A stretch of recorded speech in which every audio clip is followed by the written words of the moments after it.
Hello दोस्तों, आप लोग को हर हर महादेव। और दोस्तों, आज मैं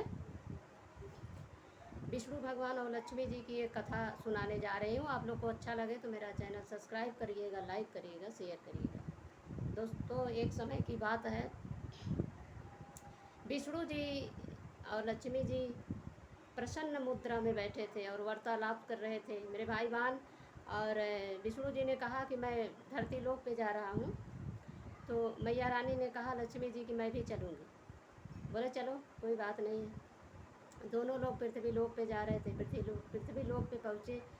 वहाँ इतना सुंदर लग रहा था, हरा भरा एकदम हरियाली सी, और जैसे लग रहा था मानो जैसे जो है स्वर्ग लग रहा है। तो पृथ्वी लोक पे बहुत सुंदर दिखा उन लोगों को और बहुत खुश थे दोनों लोग। उसके बाद मेरे भाई बहन क्या हुआ कि बोले, विष्णु जी बोले लक्ष्मी जी से कि यहीं पे रहो, मैं 2 मिनट में आता हूँ।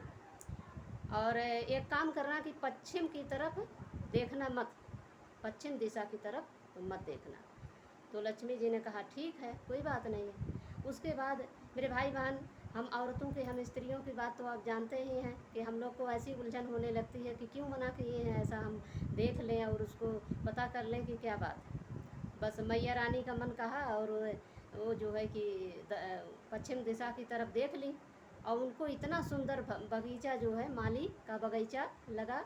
इतना सुंदर, इतने अच्छे अच्छे सुंदर सुंदर फूल दिख रहे थे कि मैया जी उस बगीचे पर मोहित हो गई और वहाँ जा कर के एक फूल तोड़ के आई और सुगंध उसका ले रही थी।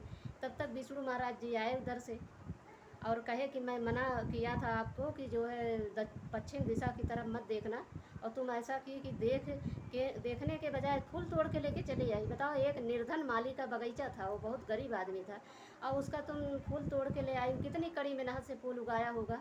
चलो, ऐसा है कि तुमको इसका दंड मिलेगा ही, दंडित होना पड़ेगा। तो मेरे भाई बहन, जब देवी देवता को इतना दंड मिलता है तो हम लोग तो एक आम आदमी हैं, हम लोग को क्यों नहीं दंडित होंगे, हम लोग को तो मिलेगा ही। तो उसके बाद विष्णु महाराज ने कहा लक्ष्मी जी से कि चलो 2.5 साल तुम उस निर्धन आदमी के घर कड़ी मेहनत से काम करो और वहाँ जीवन व्यतीत करो। उसके बाद तब लक्ष्मी जी ने कहा मेरे भाई बहन कि अब क्या होगा, उसके 2.5 साल के बाद क्या होगा भगवान। तो बोले कि मैं विमान भेज के तुमको मंगा लूँगा वहाँ से, लेकिन तुम जो है 2.5 साल चलो वहाँ पे अपनी कड़ी मेहनत से उस माली के घर काम करो और रहो। इसका दंड तुम्हें भोगना ही पड़ेगा क्योंकि तुम चोरी की हो।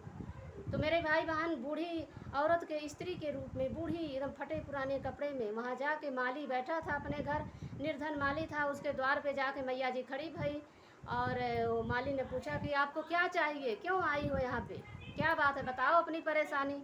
तो बूढ़ी माँ लक्ष्मी जी ने कहा कि बेटा मैं 3 दिन से भूखी हूँ, मुझे भोजन नहीं मिला है और मुझे भोजन करा दो, अपने यहाँ नौकरी पे रख लो। तो निर्धन आदमी ने कहा मेरे भाई बहन कि मैं बहुत निर्धन हूँ मैया जी, मैं तुमको रख नहीं सकता हूँ, तुमको रख नहीं सकता हूँ, मैं बहुत गरीब निर्धन माली हूँ। तो मैया जी ने कहा चलो 3 वक्त की हमें रोटी केवल दे देना, हमें जो है नौकरी पे मत रखो, हमें कुछ नहीं चाहिए, 3 वक्त की केवल रोटी चाहिए। तो माली ने कहा ठीक है, मेरे पास 3 बिटियाँ हैं और बेटी के समान आपको मैं रखूँगा माता जी। चलो ठीक है, अंदर आओ मेरे घर में। अब मैया जी अंदर गई, उस माली के घर में कड़ी मेहनत से काम करने लगी। मेरे भाई बहन, उसकी जो फुलवारी थी उसको सींचने जाती थी, उसको गुड़ाई निराई करने जाती थी, बड़ी मेहनत से 2.5 साल धीरे धीरे बीतने लगा। और मेरे भाई बहन, ये तो आप लोग जानते हैं, जिस घर में लक्ष्मी का पाँव पड़ता है उस घर में बढ़ंती होने लगती है। वो माली बढ़मनई होने लगा, धीरे धीरे धनवान होने लगा। मेरे भाई बहन, क्या हुआ कि 2.5 साल धीरे धीरे बीतने लगा। उसके बाद 2.5 साल बीत गया। उस दिन क्या हुआ कि खूब सजी धजी जवान स्त्री के रूप में माता जी खूब गहनों से लदी हुई, कपड़ों से लदी हुई, और उसके दरवाजे के सामने एक दिन खड़ी थी। तो उधर फुलवारी सींच के वो निर्धन माली आ रहा था, देखा माता जी क्योंकि गहनों से कपड़ों से लदी हुई है, उसको ऐसा महसूस हुआ कि तो लक्ष्मी माँ है। मेरे भाई बहन, जाके चरण में गिर गया और पश्चाताप करने लगा। बोला कि मैया जी मेरे से बहुत भूल हुई, मैं पता नहीं मुझे था कि आप जो है कि आप एक साधारण स्त्री नहीं हो, और मेरी गलती को क्षमा करना मैया जी। तो मैया जी ने कहा, लक्ष्मी माँ ने कहा कि बेटा तुम अपनी बेटी के रूप में मुझे समझा है, 2.5 साल मेरा जीवन तुम्हारे घर व्यतीत हुआ है, तुम अपनी लड़की की तरह मुझे माना है, मैं तुमको आशीर्वाद देती हूँ। उसके सिर पे आशीर्वाद हाथ रख के आशीर्वाद दिया मेरे भाई बहन। वीडियो बड़ी हो जाएगी मेरे भाई बहन, इसलिए मैं बहुत जल्दी जल्दी बता रही हूँ। मेरे भाई बहन जो है उसको उसके सिर पे हाथ रख के आशीर्वाद दिया मैया रानी ने कि तुम सदा जो है कि धनवान रहो, किसी चीज़ की कमी तुम्हें नहीं रहेगी, हमेशा तुम हर चीज़ से उड़ रहोगे। तो लक्ष्मी जी की यही मेरे भाई बहन यही रहस्य था इस कहानी का कि जब देवी देवता जो है दंडित हो रहे हैं, दंड पा रहे हैं एक गलत काम का, तो हम लोग तो एक इंसान है, आम आदमी, हम लोग क्यों नहीं दंडित होंगे।